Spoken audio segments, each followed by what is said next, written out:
I'm a crime scene cleaner. You just never know what you're gonna walk into. I've seen a lot of stabbings, shootings, machete attacks, assaults. It's blood on the streets. I have found drugs that the police missed. One time, my coworkers were shot at a meth job cleaning. We ended up doing a house where the man had been a serial killer. It was so grimy. Think of the movie Saw. There are cameras everywhere. We also do hoarders. I've seen maggot, decomp, in every possible area you could think of. Nothing surprises me anymore. A little bit of semen in a jug, it's nothing. I see that and I say at least it's contained.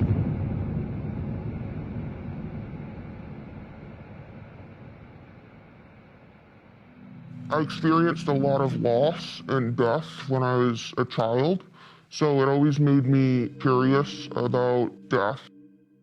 I don't know what the scene looks like until I get there. I receive a call, I get an address, and I go to that address. I would describe it as unpredictable. Always be prepared for the worst, even if it's a 15-minute cleanup. The first time I saw a ton of brain, I was shocked. I was grossed out. When you go to clean brain, it mushes into the ground. It doesn't just come off. You kind of have to pick up every little piece before you start scrubbing because it's almost like a mucusy type of texture. This woman fell and hit her head and died from head trauma. When she started decomposing, her cat started eating her brains, and the cat ended up dying. There was actually still cat food in the cat dish, so the cat preferred its human's brains over actual cat food. When you're dealing with surviving victims, it's often the worst point in time in their life. A man at a job that I did, his house flooded, and he had just finished fixing up his house using his life savings. I think that was it for him, and he burnt his Bible outside and went into his little hobby room and shot himself. When I got there, the wife was in shock. She took me over to where the Bible was burnt and just looked at me and said, "He just overreacted." I basically had to pull up all the carpeting and clean the subfloor and do content cleaning because it spatters everywhere. I thought I would get better with dealing with surviving victims, but I never get any better. I stay the same. This job actually nearly gave me a breakdown. We got on scene, all the windows were broken, the door was broken down, there was glass everywhere. Apparently the stepfather, he shot his wife, and then he shot his sister-in-law, and then he sat down on the side of his wife and he shot himself.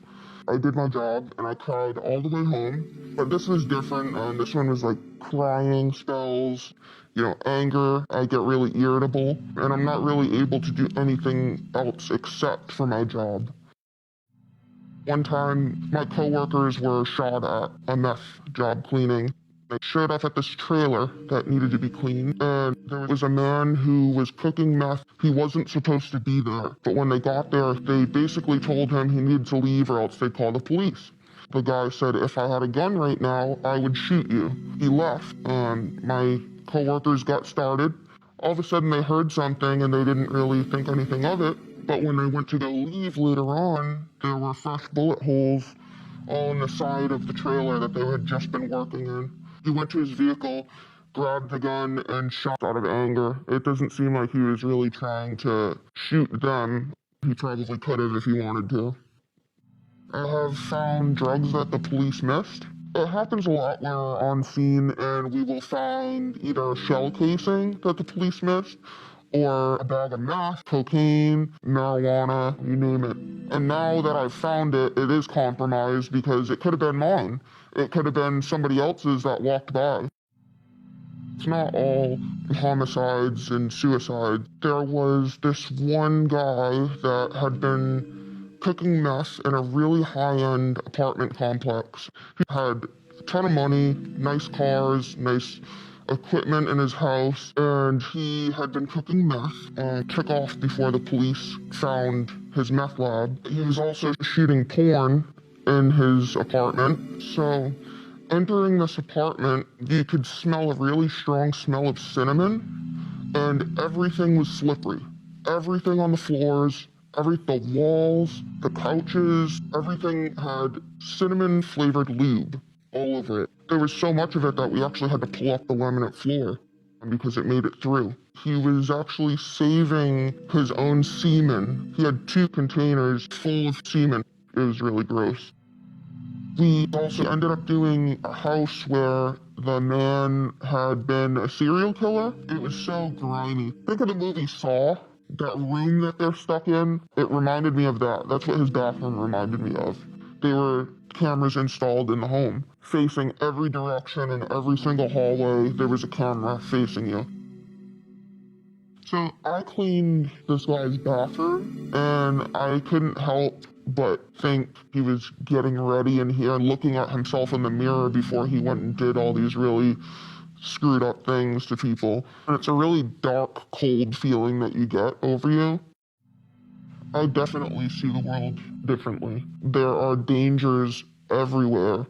I would love to say that this job makes me more empathetic and more passionate, but it doesn't. I think it desensitized me. I'm more concerned with my own mental health now because how am I supposed to do this